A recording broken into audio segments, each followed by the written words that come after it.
Hello, I'm Laura Parker, your host for the following lost episode of Dark Shadows.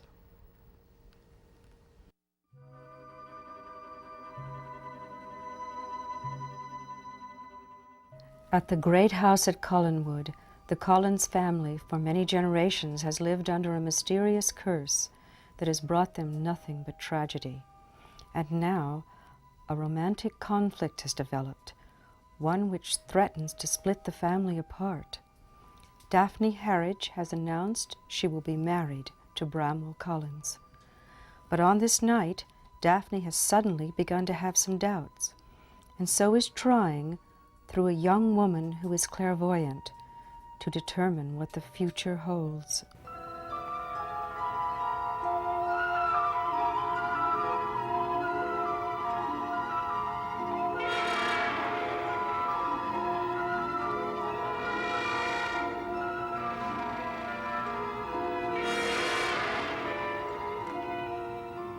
An image is beginning to form. What kind of an image?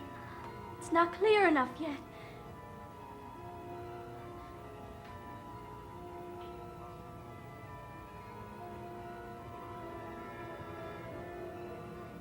It's Bramwell. He has a very sad look on his face. Sad? He's walking somewhere. He's in a graveyard. A graveyard? Yes. He's gone to pay his respects to someone's grave. Carrie, whose grave is it? I don't know. He's standing in front of it. I can't see the name on the tombstone.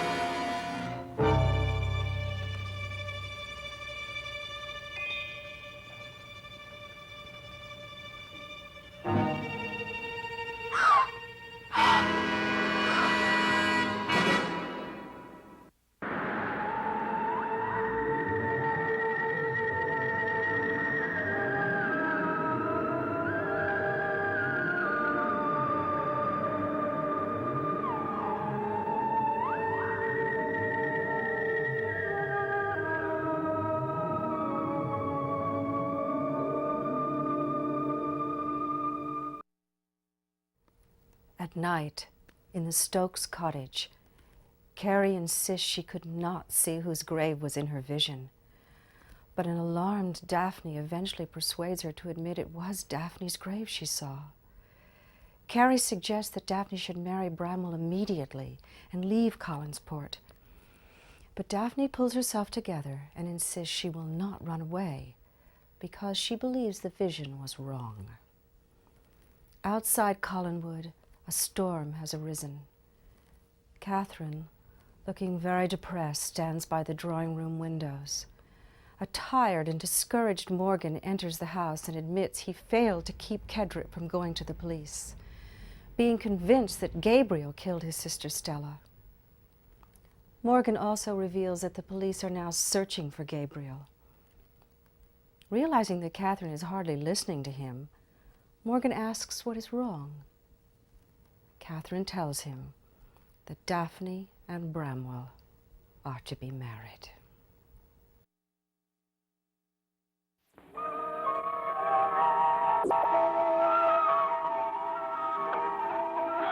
What is it, Carrie? Oh, nothing. It was just Bramwell. Whose grave was he standing before? I told you, I couldn't see it. He was standing in front of it. Carrie, you're not telling me the truth. I am, believe me. Then why did you react the way you did? You must have seen something. It was just, I was startled when the vision disappeared. Carrie, look at me. Now, you're not the kind of person who can tell a lie. I want to know whose name was on that tombstone. No, you don't want to know. Carrie, it was mine, wasn't it? Yes, your name I saw. No. But I don't know what it means. But it must mean something. Maybe if you marry Bramwell right away and leave Collinsport, then nothing will happen to you. No. Nothing's going to happen to me. Daphne, I'm so sorry. You asked me to help you, and I never dreamed it would be like that. It's all right, Carrie. It's all right. What you saw was wrong. You mustn't worry about it. Do you understand? It's going to be all right.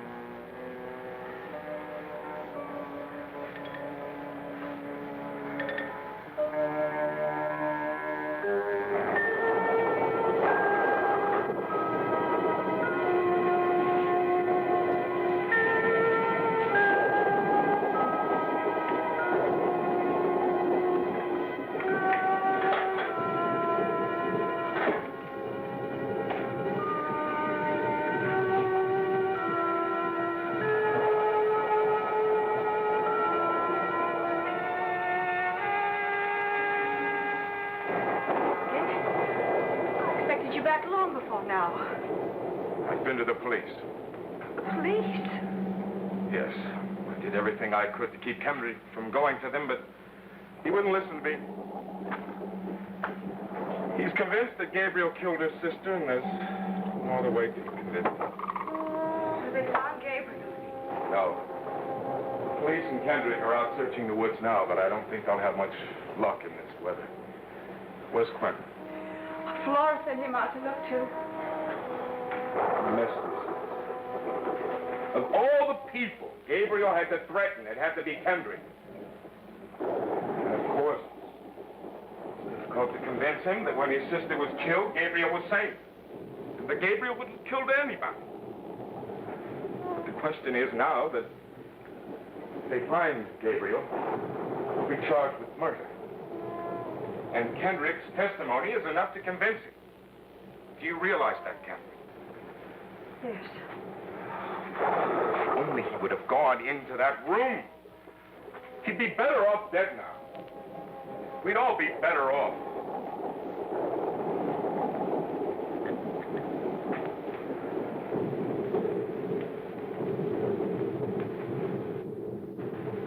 Catherine, have you been listening to me? No, not really. Well, what's wrong, Catherine? Something happened while you were away. Something very disturbing. Well, what is it? Daphne came here. She told me that she and Bramwell are going to be married.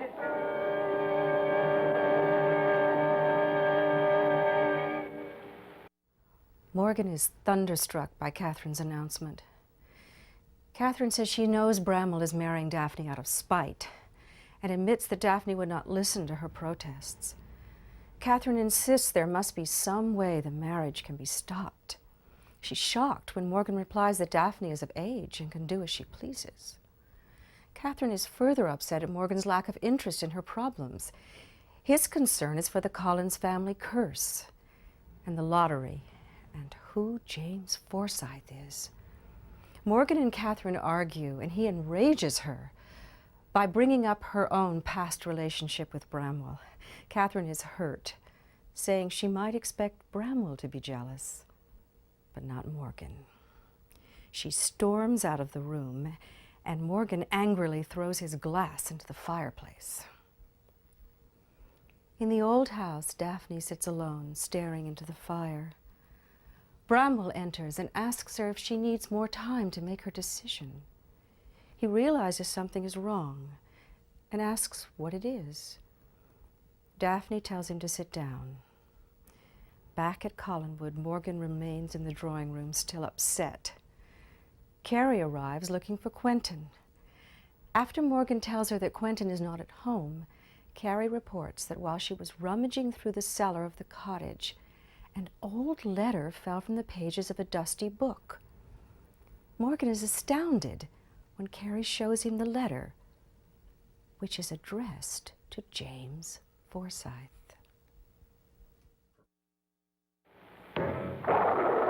Daphne must have taken loose of her senses. She's been taken in. That's what's happened. Morgan, don't you understand that Bramwell is just marrying her out of spite for all of us? Well, have you spoken to Daphne? Well, couldn't you make her see the folly of what she's doing? I tried, Morgan, I tried. All I succeeded in doing was making her angry. Bramwell's got her so deluded. She won't listen to anyone. Well, have they set a date? No. They didn't say anything about a date, but I have the feeling they're going to do it very soon.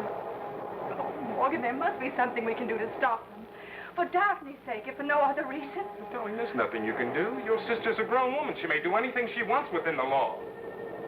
Well, you're certainly taking this very lightly. Why, looking at it the only way I can possibly look at it. Realistically. Quite frankly, I really don't have time to worry about Daphne and Bramwell. I think this is a very serious problem. We must find Gabriel before he becomes violent again. We must still deal with the curse. If we can find some way of solving it, we might not have to go through that lottery again. We might have one clue that we didn't have before. We think that a man by the name of James Foresight had something to do with starting the curse back in Your 1688. attitude is infuriating. What? My sister is about to make a tragic mistake, and all you can think about is that lottery. My only obligation at this moment is to my family, not your sister. It disturbs you that she's about to ruin her life? Well, of course it disturbs me, but I have no control over that, neither do you. Morgan, this marriage must be stopped. I am getting tired of hearing you say that. In fact, your reaction to this is beginning to disturb me. Morgan, what are you talking about? The way you're taking all this, it leads me to wonder what really is disturbing you. I say what you mean. Very well. Is it Daphne's future you're so concerned about? Or are you having second thoughts about what might have been with Bramwell? Are you implying that I'm jealous? I am not implying anything. But the fact remains that every time there is a crisis involving Bramwell, you seem to have the most extraordinary emotional feeling. Well, I am sorry that you feel that way. And I'm also sorry that you can't share my compassion for my sister. I might have expected a reaction like that from Bramwell, but I didn't expect it from you.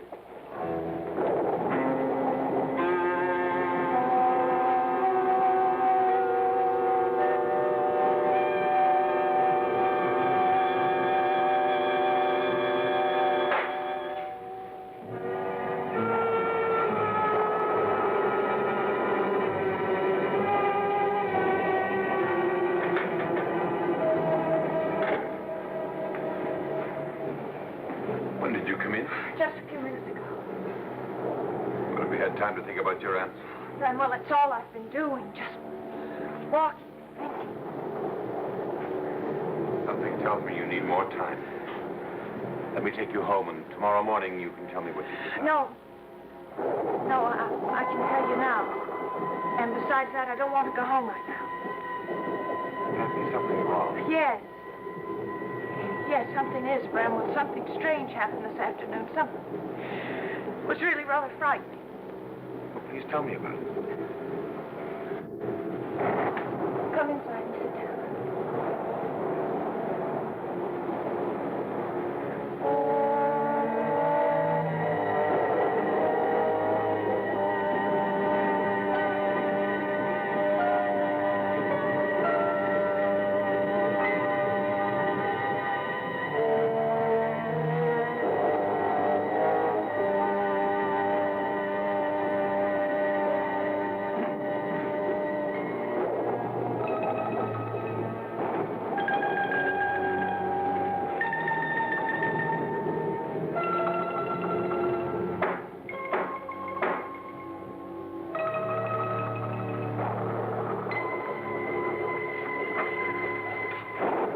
Carrie. Good evening. Is Quentin home? Oh, I'm sorry. He went to the village. A little late for you to be out. Well, yes, I didn't want to come out in the storm, but I just had to see Quentin. Well, I'll tell you what. Let's go in by the fire and warm up. Is that better? Now, what's so important that couldn't wait till tomorrow morning? Well, I was down in the cellar of the cottage, looking through some old trunks. My father had meant to always do it, but he never did. And, Well, yes, Carrie, go on. well, I found an old dusty book, and And this fell from one of the pages. What is this? It's a letter addressed to a man named James Foresight.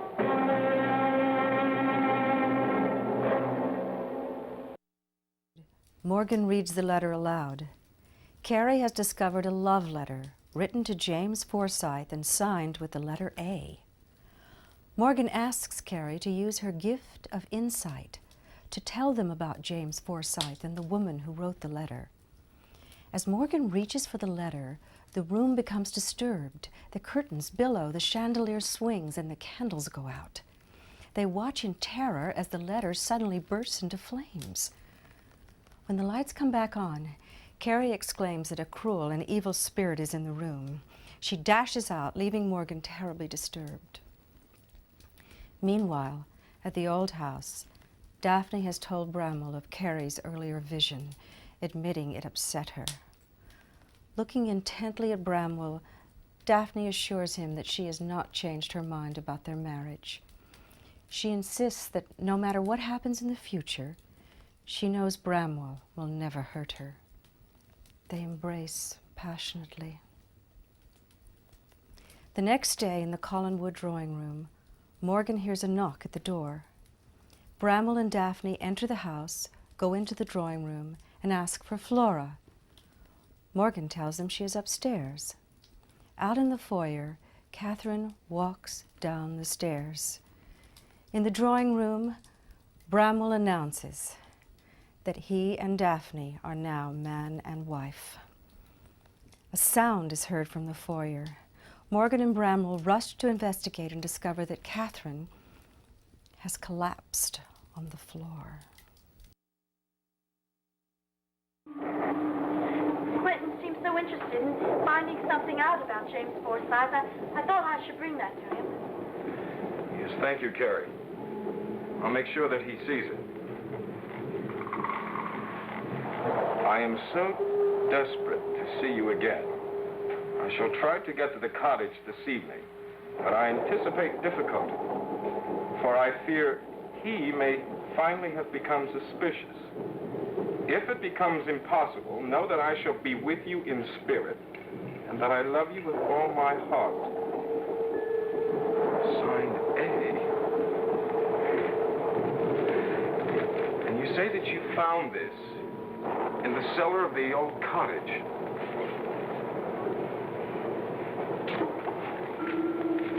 James Forsyth used to live in the cottage. He may have used it for a meeting place. Well, I had told Quentin when he came to see me that James Forsyth had once lived on the estate. Carrie, is there anything else you can tell me about that note? Well, I don't think I could tell you any more than I told Quentin. If you concentrate very hard, could you tell me what the A means? In my first vision, there was a woman, but her back was always towards me. Perhaps that would happen again.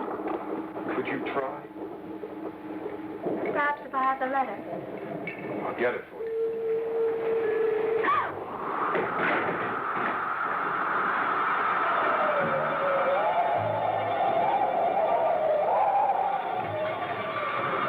What's happening, Morgan?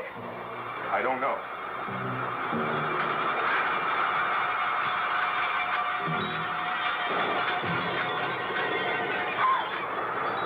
What's happened to the light? Don't be frightened, Carrie.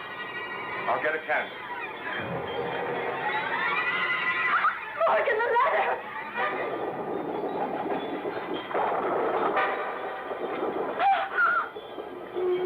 What happened, Carrie?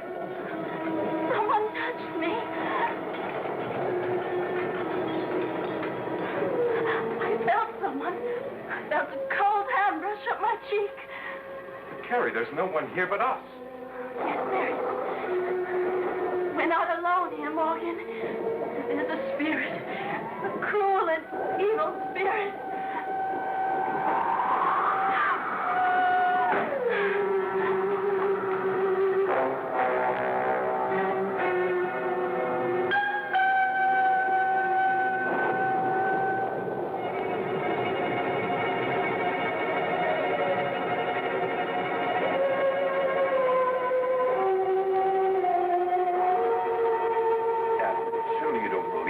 nonsense that Carrie's told you. She's a young, foolish girl who's trying to give the impression that she has psychic powers, but they're pretense and you know it. I tried not to let it upset me, but Bramwell, it's hard to just disregard something like that. Daphne, you are young, healthy, and vital. And if I have anything to do with it, you're going to live a long and happy life. No, you mean that. You still have reservations. No. Daphne, have you changed your mind about us? Of course not. I'm still upset by Carrie's vision, but, Bramwell, I know it has nothing to do with you. And I know that no matter what the future holds, you never do anything to hurt me.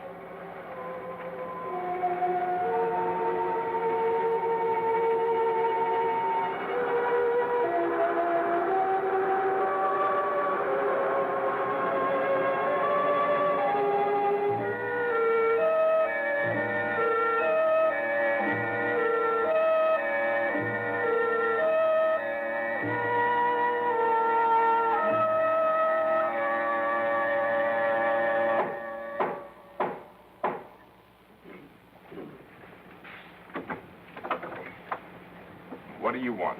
To see Flora. May we come in?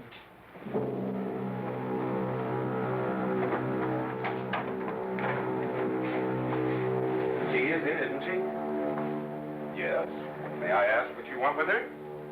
Yes, since she is the mistress of the family, Daphne and I felt that she must know. Know what? That Daphne and I are now man and wife.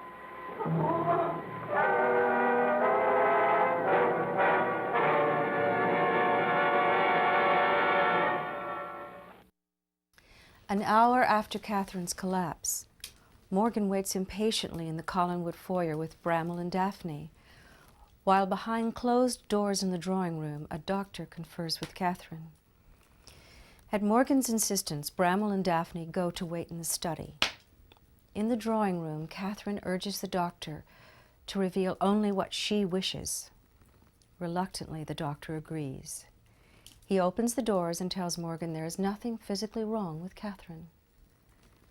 After the doctor leaves, Catherine tells Morgan she had a dizzy spell brought on by her concern for Daphne and thoughts of the lottery. Morgan appears to believe Catherine. She goes to the study so that she may make the proper gesture of congratulating Daphne and Bramwell. Later that afternoon, Catherine has walked through the woods to the old house. At the door, Bramwell informs her that Daphne has gone to the village. Catherine replies that she must talk to Bramwell. Inside the house, Catherine tells Bramwell that her fainting spell was not caused by dizziness. Catherine reveals to a stunned Bramwell that she is going to have his child. The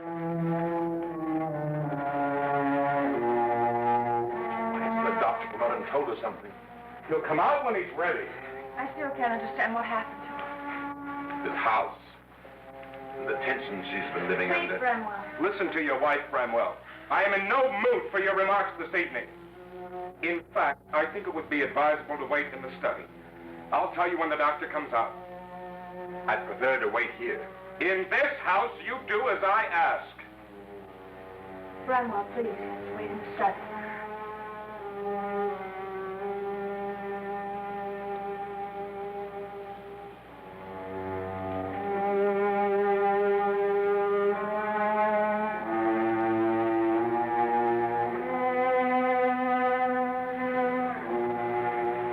I know it seems highly unusual to you, Doctor, but I must insist that you do as I say. I have my own reasons. I can't imagine what they are. Nevertheless, you will tell my husband exactly what I've told you to tell him. Very well.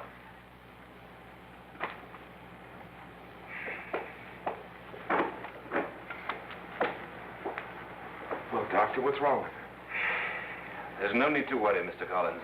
There's nothing wrong with her. She's just been under some emotional strain, some tension. But she's physically sound. You may see her now. I'm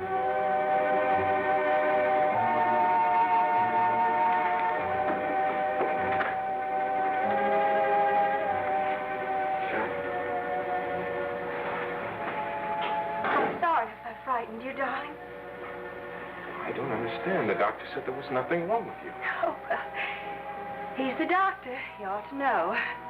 But, Catherine, you collapsed outside. I don't... Now, let's not make more of it than it is. It was just a dizzy spell, that's all. But you never had a dizzy spell before. Well, there are a lot of good reasons, don't you think? Daphne's marriage to Bramwell, for instance. I've been so worried about her. And then there are other things. Well, the lottery, for instance. I've been thinking about how someone has got to spend another night, terrible night in that room. Then our argument last night turned me very upset. I'm terribly sorry about that, Catherine. Oh, no, you mustn't be. Why, I was just thinking about it, and I decided that you were right. I wasn't being very realistic. Now, don't you worry about me, because I'm going to be all right. Catherine, what are you doing? You should stay on the sofa and rest. The doctor said it was perfectly all right for me to be up and around. Are Daphne and Bramwell still here? Yes, they're waiting in the study. Well, then I should do the proper thing and congratulate them.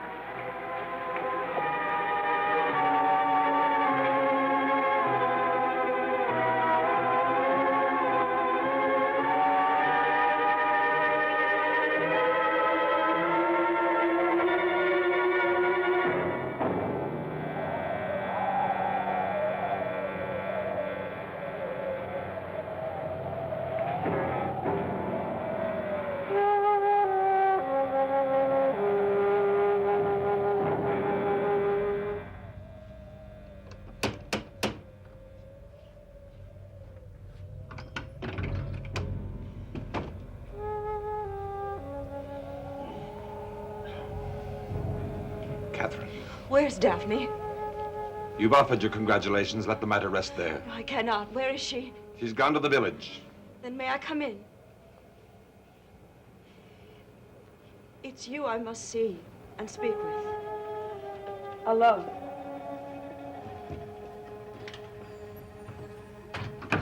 Before at Collinwood, when I fainted, the doctor told everyone that it was just a dizzy spell, and that was all. He did not tell the truth. The truth is, I'm going to have a child. And the child is yours.